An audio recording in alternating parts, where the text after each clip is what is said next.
പിന്നൊരു ഒരു ആഡ് ഞാൻ കണ്ടതാട്ടാ. ഒരു ആഡ് പറഞ്ഞ ഒരു ആഡ് പറഞ്ഞ ഒരു പേരന്റ് മറ്റൊരു കുട്ടീനെ കൊണ്ടുവന്ന ഒരു സംഭവം, ഒരു വീൽ ചെയർ പോലത്തെ ഒരു സാധനം. ഇത് കൊണ്ടുപോവാ, ഇങ്ങനെ കൊണ്ടുപോവാ. എന്നിട്ട് പെട്ടെന്ന് ഫോൺ വന്നു, ഫോൺ എടുത്തു. ആ സാധനം എന്ത് ചെയ്ത് കയ്യിൽ നിന്ന് പോയി. ഇറക്കമായിരുന്നു, കുത്തിരി ഇറക്കായിരുന്നു.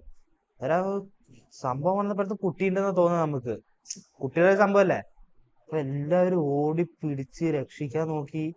അവസാനം പിടിച്ച് നോക്കുമ്പോ അതിന്റെ മുകളിൽ ബിയർ ബോട്ടിലിന്റെ ആഡ്. എന്ത് ഇങ്ങനത്തെ ഓരോ ഊള സാധനങ്ങൾ ഇറക്കി ഇടുവന്മാര്.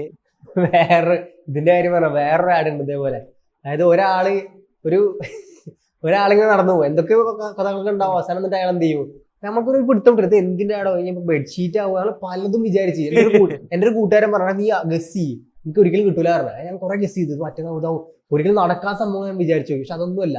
ഇയാളുടെ കെടുക്കുമ്പോ ഈ ബെഡ് എന്ത് ചെയ്യും, നൈസായിട്ട് ടൂത്ത് പേസ്റ്റ് ആവും. എന്നിട്ട് ഇതൊരു ബ്രഷ് ആയിട്ട് വരും.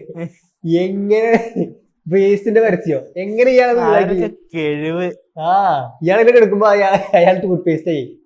അങ്ങനെ ഒരു ബന്ധമില്ലാത്ത രീതിയിൽ ഇവർ കൊണ്ടെത്തിക്കും. പിന്നെ ഇത് പറഞ്ഞൊരു ട്രാജഡി ആയി തോന്നുന്നു. അതായത് ആ ഒരു നിസ്സഹായാവസ്ഥ ആയിട്ട് തോന്നി. അതായത് ഹോസ്പിറ്റലിൽ പോയപ്പോ ഒരു ഡോക്ടർ പറയുന്ന കേട്ടാ, ഇയാളെന്ന് പറയുന്നത് ഇയാൾക്ക് തെങ്ങേറ്റ ജോലി. ഇയാളെന്ന് പറയുമ്പോ എന്താ പറയാ, തെങ്ങ് എന്നൊരു 3-4 പ്രാവശ്യമെങ്കിലും വീണ്. തെങ്ങിന് വീണുള്ള അവസ്ഥ അറിയാലോ, നല്ല പരിക്ക് പറ്റും.